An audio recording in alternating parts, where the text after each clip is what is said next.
reform, most, I would think, would agree that the system is broken. And let me give you an example.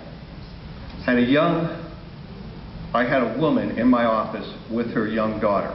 And I say young compared to me, she's a baby, but she's 19. Well, mother and father immigrated to the United States under the E-2 visa, which means they brought in $500,000 and started a business. Actually, they've started 2 nursing homes that employ nurses and people that work with it and live within the community, so they employ Americans. This lady's been here 12 years, and her husband.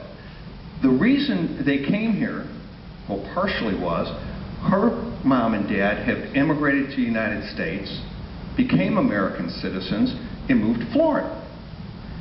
And like a lot of people, myself included, my folks moved to Florida, and we made a decision we wanted to be closer to them as they aged. And so they made the same decision, but they brought money with them and created jobs here in America, here in Florida.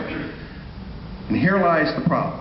This lady's paid almost $100,000 to immigration attorneys to try to get their legal status to be permanent and ultimately become an American citizen, doing it the right way 12 years later. And now here's the real big hiccup. Their daughter's been here, the 2 daughters have been here 12 years.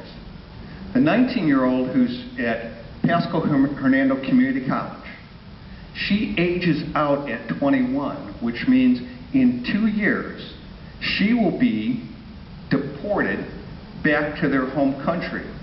And like Mom told me, she said, this girl doesn't know anybody back in her home country.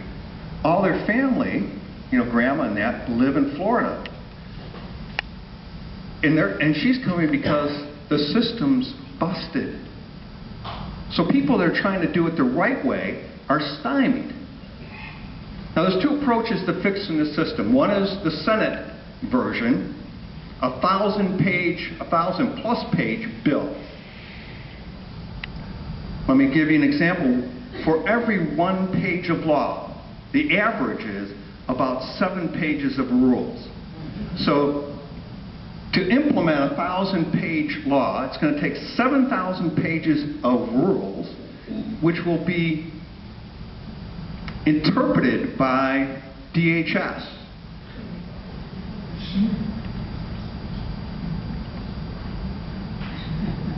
This is one of these 1,000-page debacles.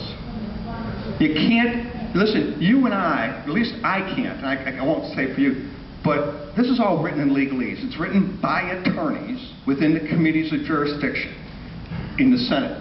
They write it.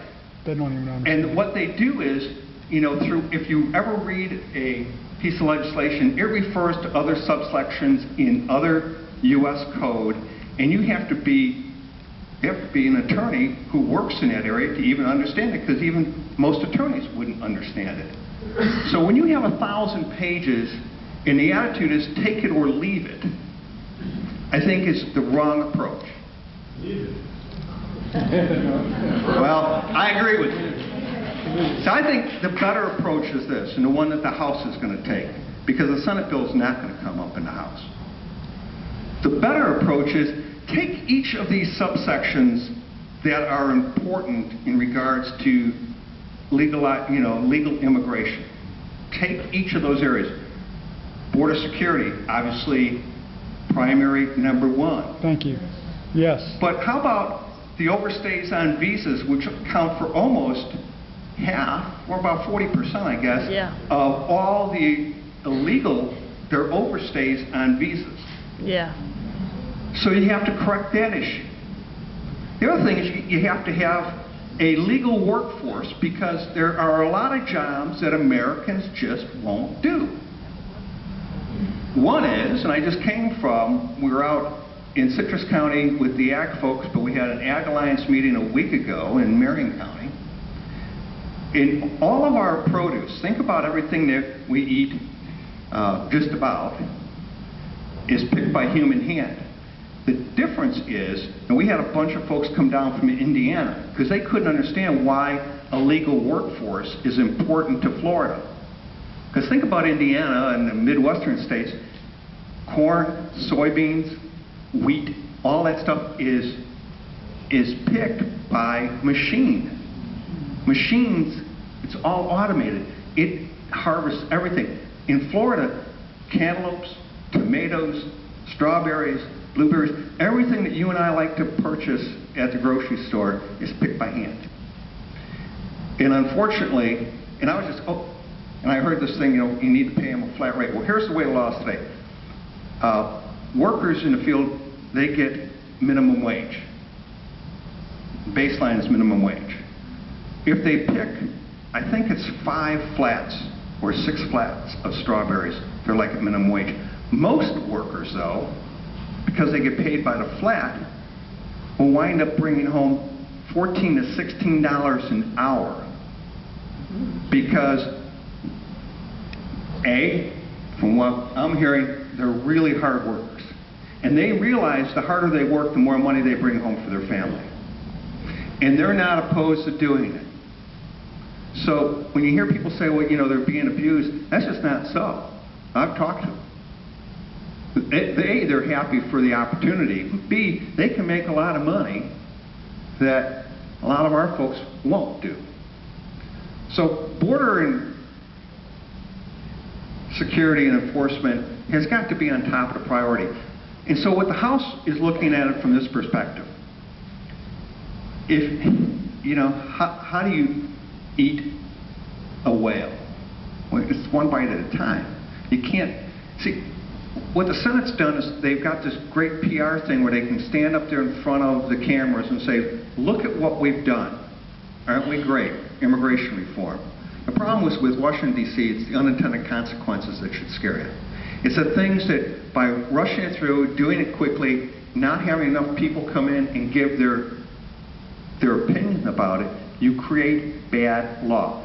Even the immigration and border folks, the guys on the front lines, are opposed to the Senate bill because they believe it will make us less safe. They believe that. So, just like with the docs, when they did the Affordable Health Care Act, why weren't the doctors involved? No, they weren't. The AMA was.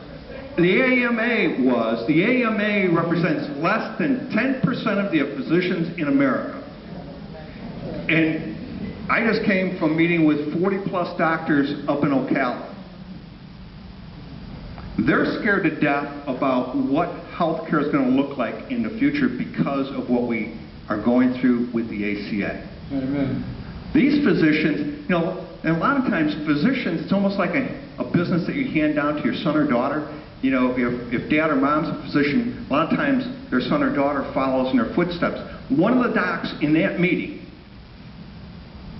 asked, how many will you encourage your son or daughter to go into medicine? Do you know how many raised their hand? One. No, one. One raised their hand. Because here's what they see coming forward. A, the independent practice is going to go away. A lot of the docs are talking about just leaving now. Or they're going to be bought up by a large group. And I think worse than that is they're going to be owned by a hospital. And if the docs work for a hospital, when the hospital makes decisions in regards to, you know, we want more people or whatever, we got a new gizmo we just bought and we want more people, because we got to pay for it, so we want more people to have that test. Who's the doctor work for? He doesn't work for you and I. He works for the hospital. And lastly, and I'm bouncing back, I'm sorry, but I'm bouncing back to the Affordable Health Care Act. Because the one piece that we didn't talk about was the IPAB, the independent panel of 13 unelected bureaucrats. They're not going to, here's the myth, they're not going to make a decision about you and I specific treatment of health care. They're going to look at the broad picture. They're going to look at a cost-benefit ratio. Now remember, of this iPad, only 6 of the 13 can work in the healthcare field, be physicians or others. So the overwhelming then majority are, and nothing against CPAs or bean counters, they're going to make decisions not on what you and your physician think is the appropriate treatment. They're going to make it on what they think is financially in the best interest, because remember, they have to try to drive down the cost of Medicare.